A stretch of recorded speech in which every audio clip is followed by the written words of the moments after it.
The Dallas Stars' trip to the 2022 Stanley Cup Finals start tonight in Calgary as they take on the Flames in Game 1 of the first round. And on today's episode, I'll be joined by Sam Nestler of the Hockey Writers to talk all about this matchup. We talk all things Stars versus Flames on today's episode of Locked On Stars. You're Locked On Stars, your daily podcast on the Dallas Stars. Part of the Locked On Podcast Network, your team every day.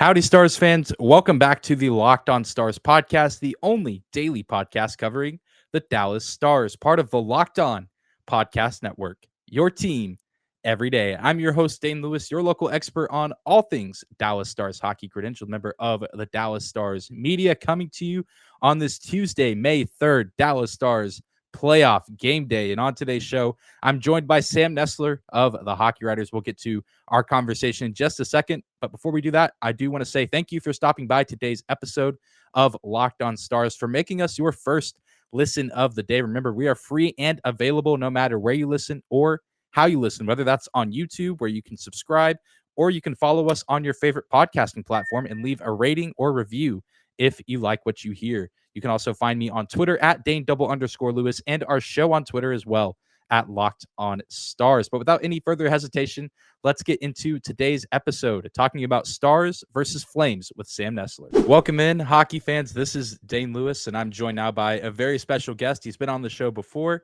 He writes for the Hockey Writers covering the Dallas Stars, Mr. Sam Nestler, and we're excited to have you on the show today, Sam, and excited for the Stars to be in the playoffs. And it all kind of, dates back to last week of, will the Stars make the playoffs? You had that game against Vegas. They clinch against the Coyotes. And then we thought maybe the chaos was over. But then Friday night happened. And I kind of want to get your reaction to what happened on Friday and kind of how you interpreted everything with the backup goalie situation and the Nashville collapse. What was kind of going through your mind on Friday night? Friday for me was truly one of the craziest moments I've ever experienced in hockey. From the e-bug to the way the game ended in Dallas alone, the celebrations, they're already in the playoffs. We're not really sure what's going to happen. And then we get down in the media room and it's already 4-0 Nashville against Arizona. So we're like, okay, we enjoyed the night. The e-bug didn't really have an effect on it. We're kind of all relaxed. Rick Bowness is talking about Colorado, and we're getting ready to go to Colorado for game 1. And then I get home and start watching that game, and man, that game was wild. It was fun to watch, exciting, and I think it worked out well for the Stars. I think, there's not a huge difference in the first round matchup, but I think that Pacific side of the bracket is a little lighter than the Central side. So it all worked out well. And I think everybody's just really excited. I talked to Tyler Seguin yesterday and I asked, how excited are you guys to play in front of fans? Because it's been since the St. Louis series in 2019 that they've played a home playoff game in front of fans. And he just straight up, we're very excited. That was it, walked off. So I think that everyone just wants to get this rolling. Obviously, the first couple games are away, but it's exciting times here. Yeah, certainly. And I think even if it's, a 98% Calgary fan crowd in these first two games, I'm sure that a lot of these guys are excited to at least have fans in the building. And yeah, like you said, you go back to that cup run in 2020, no fans in the building at all, which is just a shame. But yeah, we get to at least witness 2 home games of Stars hockey at the AAC.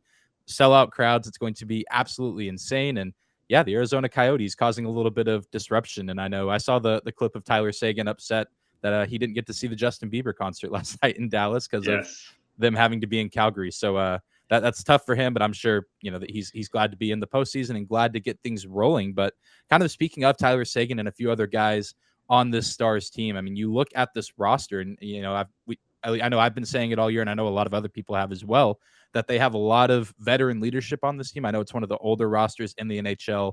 Joe Pavelski, 161 playoff games, Tyler Seguin, 88, Jamie Benn, 59, and the list goes on and on. Tons of guys on this team that have 40 plus, 50 plus playoff games under their belt. Even some of the acquisitions from the offseason, like Suter, Vlad Nemestikov has 41. How important do you think this veteran leadership is with all this playoff experience? Do you think that is in favor of the Stars and will make them a different team and a little bit more challenging for their opponents in the playoffs? Or do you think that it won't play too much of a factor just with, Calgary might not have as much playoff experience, but they have one of the best top lines in the league. They have one of the best goalies in the league. How do you see the Stars' experience and leadership and veteran presence affecting them in this series against the Flames?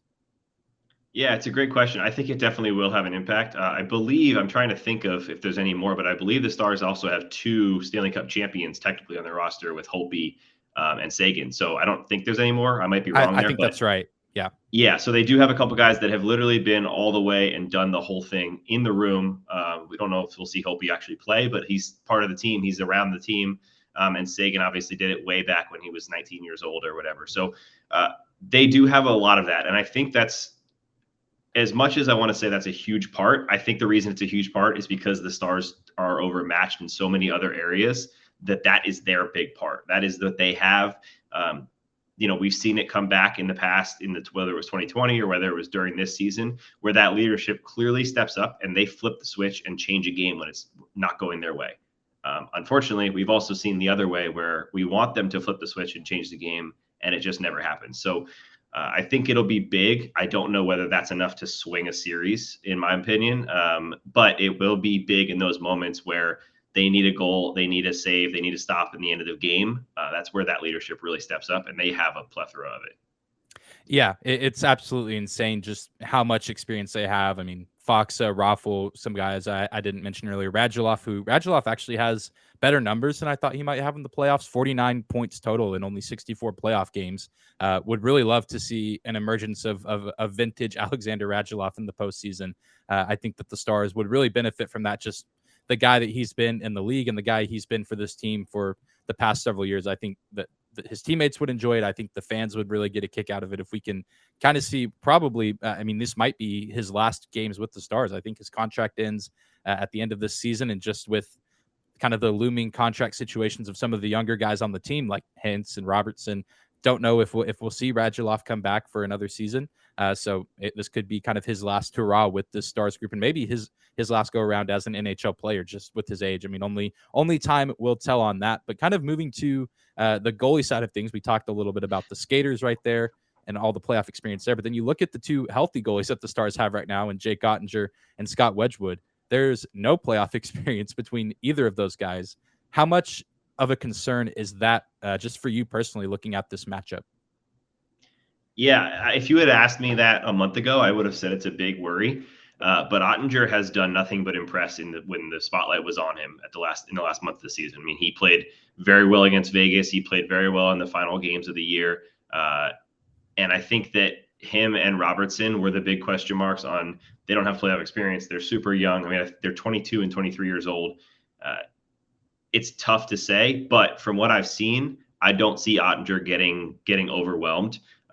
Maybe one game he doesn't have a great start and Wedgwood has to come in, something like that. But overall in the series, I'm not really worried about it. The worry is that as much as Stars fans want to say he's an elite goalie right now, he is not Markstrom right now. So, you look at the numbers and he's been great. He's had a great year. He's going to be the future of the team, but he's not on the level of the Shesterkins and the Markstroms and these guys that are stealing seasons for their team and keeping them as high as they are. So that part worries me a little bit in the matchup sense. But I do believe that Ottinger is ready, and Wedgwood, I think, is so big for them because Bowness does not hesitate to put him in, whether it's in a mid-game and Ottinger's not playing well, or whether Ottinger has a tough game and they need to start him in the next game. Wedgwood has proven over and over again since he came over at the deadline that he is an NHL goalie and he is ready for the challenge.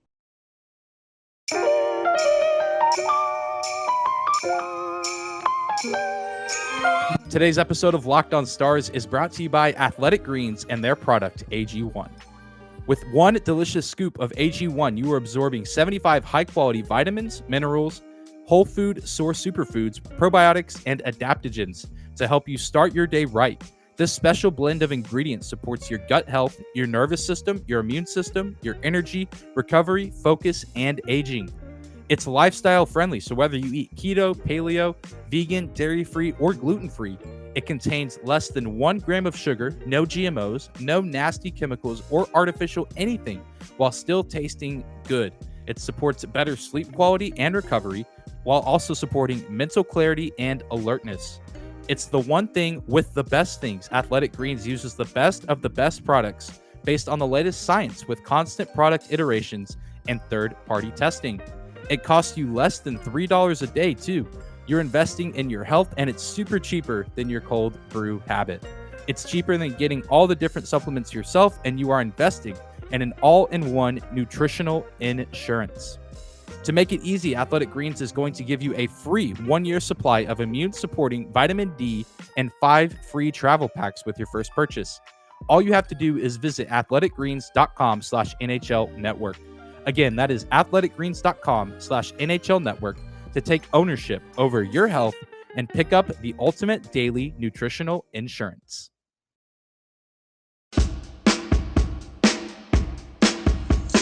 Yeah, that acquisition at the deadline, I mean, I was fine with it when it happened because we gave up a conditional pick that I think is now a third-round pick for the Coyotes because the Stars did make the playoffs. But yeah, he's been, everything that we've needed, if not more so. I mean, he's had some incredible games, Wedgwood. And it seems like, I mean, just from the few press conferences post-game that I've been to where, we hear one of the guys speak, whether it's Jake or Scott, that they both seem to like each other really well and seem to kind of work off each other and get better together. And I don't know if maybe you've kind of picked up on that as well. I know you've been to several of those press conferences as well, or morning skates, practices, things like that. Have you kind of seen anything that shows their relationship, together as teammates? Have you seen any of that in any of your experiences around them? Yeah, so I was actually lucky. I did a phone interview with Scott Wedgwood right after he got picked up, so I got to get a little deeper into his situation. And the first thing he said to me was that as soon as he got signed to Dallas, he called Jake Oettinger and told him, "Look, I don't want your job. I want my job. Whatever that is for the team, that's what I want. Whether I play 5 games for the rest of the season or I have to step into 10, I want to help our team win." It's like, you're playing well. Keep doing your thing. I'm here to support. So he came in with the right attitude. Not that Oettinger would, not be friends with anybody, because he's been close friends with some of the best goalies in NHL history around the Stars. It's been crazy what he's had to grow up with. But absolutely, Wedgwood has been, and I say it to all the different writers every time we talk to him, he is a perfect fit for the locker room. He obviously knows a bunch of the guys already. He's close with Seguin, but he's just such a lighthearted guy. He's super easy to get along with. Every time he's on the ice, he works as hard as he possibly can, and there's never an issue. So I think that they've gotten along great. They've bounced off each other great, and I think that could help, because I do believe they both will be needed in the playoffs. Certainly, yeah, and I agree. They're both, I mean, just from the limited times I've been around them, both also just seem like incredibly humble guys that work hard both on their ends and know at the same time that, they're good at what they do, but they still have room to grow. I mean, we've seen Jake even coming out of wins where he maybe lets 1 or 2 goals go in that he knows he shouldn't have, and I know that, Bonus kind of, pressures him a little bit on that to say, hey, you let those in. And I know Jake and Scott both always are working to be better. And I think we've seen that from Jake this season, because he's had some rough games, but he's also had some fantastic games that have more than likely, I mean, you could say probably saved the Stars season, because sometimes the Stars offense, you and I both know, can struggle to get rolling a little bit. And so the goaltending always coming up big for the Stars, not just this year, but I mean, you even look back, like you said, Ben Bishop's been in this organization, Anton Hudobin, and even the brief moments of play that Holtby had this season. I think those 3 guys getting to kind of still mentor and be around Jake and Scott is just fantastic. I mean, because all 3 of those guys that aren't playing right now have, been in the playoffs and been deep in the playoffs. And like you said earlier with Holtby, I mean, he's a Stanley Cup champion. He's a Vezina Trophy winner. So he certainly knows a thing or two. So I'm excited to see how those guys do throughout the series. Like you said, though, Markstrom on the other end is going to be quite the handful for this Stars team. But just, taking a broader look at the Stars roster, I mean, we talked about a lot of the big veteran names on the Stars team. Who do you think could potentially be a breakout player for the Stars here in the postseason? I mean, obviously we have the top line, and we're probably going to get a plethora of the scoring that the Stars do from them. But who do you think could be a guy that can step up and play a huge role in this series?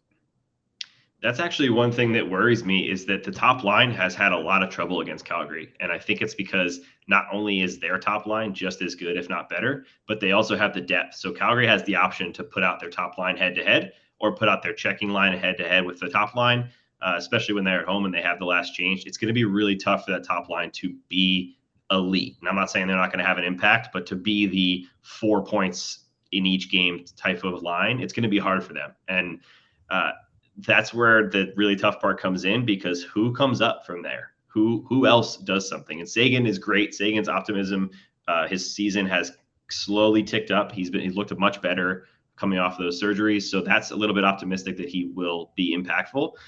But my kind of X factor that'll make a difference is Miura Hayskin.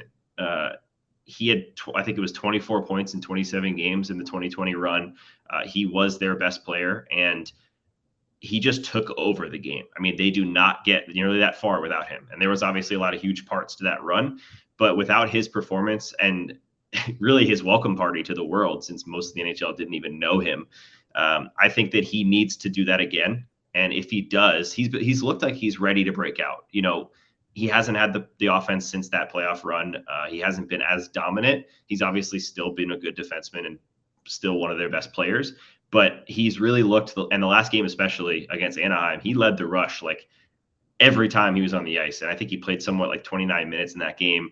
He leads the rush, then he gets back first ahead of everyone else because he's such a fast skater. And he just has the potential to play 30 minutes a night and completely take over special teams, stopping, on the defensive end, add some goals, open up some goals for other people that are struggling. So if he can do that, he's going to be a huge part of the series.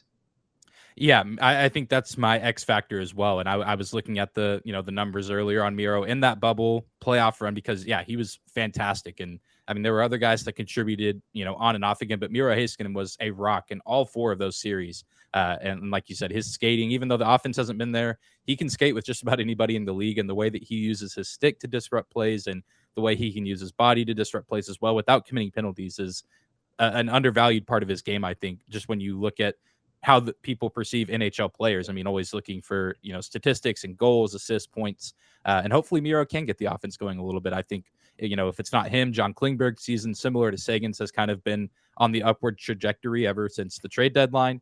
And even I think it was good. Not good that Miura Hayskin was sick, but these other guys like Esa Lindell and Ryan Suter, Yanni Hakanpää had to step up and kind of take on some bigger roles. I'm hoping that will translate into the postseason and, that those guys will be ready as well, because that's a primarily veteran defensive core. I mean, Yanni Hakanpää is a young guy, but I think he's got some good mentorship in the other veterans on the team as well. And, we talk about the Calgary top line. I mean, they're one of, if not the best, like you said, they have one of, if not the best goalie. So not a whole lot of weaknesses with this Flames team. But from your perspective, I mean, just based on kind of what you've seen or know from this team, if there is a weakness on this Calgary team, what is it and how can the Stars exploit that weakness in this series? Yeah, I think that I'll give you two options here. One of them, they're both with the top line. One of them is a weakness necessarily for the Flames. The other one is a kind of a star situation that could help them and maybe make it a weakness. The first one is Johnny Goudreau. He doesn't seem to have as much success in the playoffs as he does in the regular season. I don't know his numbers specifically, but looking back on his seasons, it hasn't been as successful, where he doesn't look at like the top elite player. He looks like a skilled player, but I think he gets bullied a little bit. And we all know that he's a very small player, one of the smallest in the NHL, and he's super skilled. But I think if the Stars can find a way to bully him a little bit, they might be able to slow down that top line, because he is the center of a lot of their offense on that top line.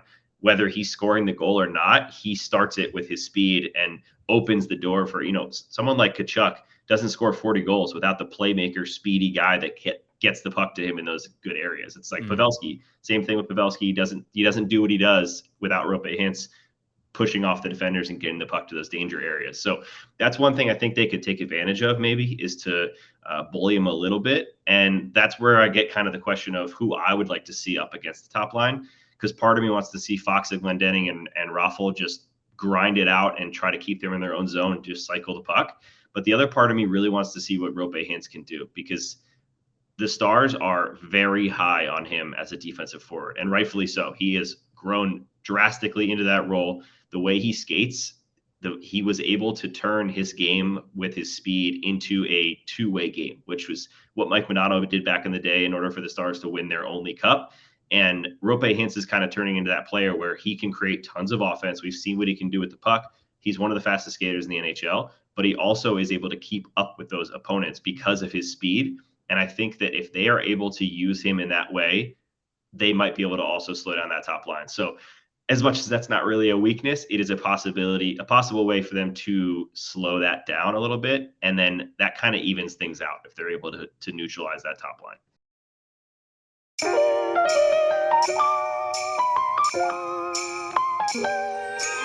Today's episode of Locked On Stars is also brought to you by BetOnline.net. BetOnline.net is your number one source for all your betting stats and sports info.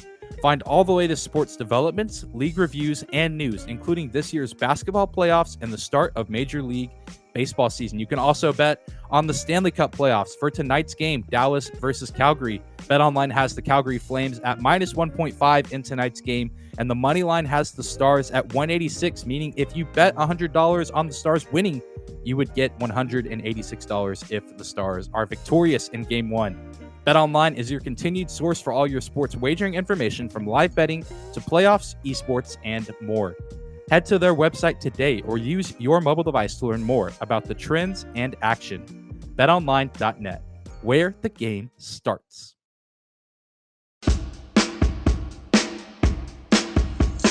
Yeah, that's a really interesting point, and I'm sure the coaching staff will be monitoring that closely to kind of see what works and what doesn't. And yeah, Goudreau's numbers in the playoffs, I pulled them up a second ago. 30 games played in the postseason, 19 points, 8 goals, 11 assists. So not terrible, but I mean, definitely, in 30 games played, you would think a guy of his caliber could do a little bit more. But I mean, he also just came off one of his best regular seasons, and that top line in general. I think Tkachuk was a 100-point guy, and Lindholm, probably the I guess, quote unquote, worst player on that top line, but still, could be one of the best players on half the teams in the league. So, you definitely can't, take a break looking at any three of those guys. And so, yeah, I'm curious to see what line gets paired out there with Calgary's top line, and also who Calgary puts out to guard Dallas's top line. Because I know that, they'll be trying to slow those guys down as well. And like you said, they've done a fairly decent job of that this season, but I'm hoping that the playoffs will change that a little bit in favor of the Stars. Now, just kind of looking at tonight's game, this is Game 1 happening on Tuesday, and obviously the first 2 in Calgary and then 2 in Dallas. How likely do you think it is that Dallas can steal a game in Calgary against the Flames? I think that's going to be huge for them if they do want to win this series, if they can't go down 0-2. So how likely do you think it is that they can steal a game here from the Flames? Yeah, it's possible. And I know that everybody wants to say when they're the road team, we need one of those first 2 games. And that is always true, but it's especially true when you're as much of an underdog as the Stars are, because coming back to Dallas with an 0-2 series lead not only takes some wind out of the sails of the team, but this city. And this city is wanting so bad for that Saturday night playoff game to be a 1-1 series, a chance to take a lead and just absolutely blow the roof off the American Airlines Center. So likelihood, I think it's not super likely unless they get one of those big things. So Jake Ottinger makes 40 saves and steals the game. The power play scores 2 or 3 goals, and kind of dominates, or someone steps up and steals the game, whether it's the top line and all 4 of them have 3 points, all 3 of them have 3 points. That kind of thing feels like it needs to happen. Because that place is going to be electric in Calgary. That place gets loud. Their fans are very, very passionate. And it's kind of like Nashville, where you feel like you're swimming a little bit when you're playing on that ice because it's so loud. They're so into it. Everything feels like a chance against. You feel like you might be able to get overwhelmed. So that's where someone needs to step up and pull the reins back, whether it's Ottinger just calming it down with some saves and covers, whether it's Jamie Benn coming in and making a presence. I think that that's big thing needs to happen in order for them to come back 1-1 or 2-0, which would be great. If they come back to Dallas 2-0, that building might collapse even before puck drop. That American Airlines Center will be a ruckus if the Stars come back 2-0, and the NHL world will probably be freaking out as well. Because I know there's a little bit of not really pressure, but even today I've had 2 or 3 conversations with people. It's like, oh well, if the Stars lose and the Oilers take care of business against the Kings, we get the Battle of Alberta in round 2, and I know a lot of people want to see that. So that'd be great. So if the Stars do lose, I guess that's a consolation prize. But at the same time, it would be really great to see the Stars pull the upset in this series. And, like you said, I think I agree that the Pacific side of this bracket is a little easier. I would think the Stars would do better in a second round matchup against the Kings or Oilers over whoever comes out of that Central Division side, because that Central Division side is a gauntlet right now, just with all 4 of those teams that are up there. And looking at the series as a whole, with all that in mind, how do you personally see it playing out? How many games do you think it takes, and who do you think wins the series? Yeah, my optimistic side wants to take the Stars, and I really do believe they have a shot. I just think that the shot is small, and things need to happen. You don't want to go into a series where you need the what ifs to happen, because that means that if they don't, you're swimming, and that's kind of how I feel they are. Where if the big things don't happen, that they might get taken care of. So I'm going to pick the Flames in 6 games. I think that the Stars steal 1 or 2, whether it's at both of them at home or one of them on the road early on with Ottinger or something like that. But I do want to say that if the Stars get a couple of those things to happen, they're a dominant team that can make a run, because we've seen that the Stars can easily go from that mediocre, shouldn't even be in the playoffs, to a Stanley Cup final within 2 wins of the Cup in a second. And that's all they need to do again. And this team is not that much different from that other team. They have even more veterans. They have arguably better goaltending. They have some play at the top line that didn't even exist at the time. So it can happen, but in my prediction, I don't think that all of the stars align, and I think the Flames probably take care of it in 6. Yeah, I'm right there with you. The optimist in me wants to say the Stars can win in 6 or even 7 games, and I do think if the Stars win, it'll be 7 games. But the realist in me is saying, okay, this Flames team is very good, and they've been on a hot streak really ever since the All-Star break, and even before the All-Star break when they had that comeback win over the Stars at home. I remember that being a pretty devastating loss to myself, and I know Dallas fans and that team. And so it's going to be a tough, grinded out series, but I'm excited to see it play out, and anything can happen in the playoffs. I mean, that's why we love the Stanley Cup postseason, just because teams that you might not expect to be championship contenders rise above. I mean, I agree. The Stars were kind of that team in 2020, and it started out against the Calgary Flames, and that Colorado series, I don't think many people were giving the Stars a chance, and they took it to 7, and the rest is history. I mean, they went on one heck of a run, so it can happen to any of the teams in the tournament, that they can just get hot at the right time. And that's one of the reasons that we enjoy this sport and enjoy this time of year. And kind of looking at the rest of the NHL, the last question before we go, kind of moving on from Stars Flames talks, what is another series in the Stanley Cup playoffs that you are most looking forward to here in the first round? Ooh, Stars fans are going to hate me for saying this, but that Tampa-Toronto series is awesome. I'm right there with you. As much as I want to see Florida-Tampa again, that this series is going to be great. And it's almost going to be interesting, because if Toronto loses this series, which I think they will, it's going to feel like a collapse. But this is the first time in a while they probably deserve to lose. They're not the better team. And that's the interesting part about this setup in the East, and how it's been set for so long, and how every team is, legitimately contenders in that Eastern Conference. So that's the one I'm really interested in. I think it's going to be a wild one. I think there's going to be some crazy up and down games, and I think it's going to get pretty physical too, in my opinion. 100%. Yeah. It's almost a shame that this is a first round series and not like an Eastern Conference final series or a second round series. Cause there's so many storylines of the Leafs, trying to get past that first round, but the Lightning trying to three-peat. I mean, I think just with the amount of talent, like you said, in the Eastern Conference, it's easy to forget that this Tampa Bay team is, the same pretty much, if not better than they were on their first 2 championship runs. So it's not out of the realm of the possibility that they could go 3 in a row, but also Austin Matthews is likely the Hart Trophy winner this season in my eyes. I mean, one of the best scorers, if not the best scorer this season. So yeah, I'm right there with you. I know you said Stars fans might not like it, but I mean, if you're just a general fan of hockey, you have to be drawn to that series, because I think it has the potential to go 6-7 games, and all 6-7 games could be very entertaining and probably some of the best games of the postseason. But Sam, thank you so much for stopping by. And if you want to, you can take a moment and just kind of let the people know where they can find you on social media, where they can find your writing work and all that good stuff. Sure. Yeah. Thanks for having me. You can find me on the Hockey Writers, Sam Nestler, or at Sam Nestler on Twitter. And let's go Stars. Let's see what happens here. Well, I hope you guys enjoyed today's episode, the conversation between myself and Sam.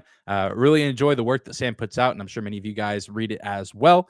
Be sure to go find him and follow him on social media, and you can find his work at the Hockey Writers website as well. Thank you again to Sam for coming on today's episode, and thank you guys for tuning in and making us your first listen of the day. Be sure to hit that subscribe button if you're watching on YouTube, or the follow button on your favorite podcasting platform. We're free and available no matter where you listen or how you listen. Be sure to tune in tomorrow as we will be reacting to everything that goes down in Game 1. It's sure to be a wild and exciting game, so expect a wild and exciting podcast to react to such a big moment here for the Dallas Stars in the 2022 Stanley Cup playoffs. But we'll see you there, Stars fans. Be loud, wear green, go Stars. You guys know the drill. We'll see you back here tomorrow.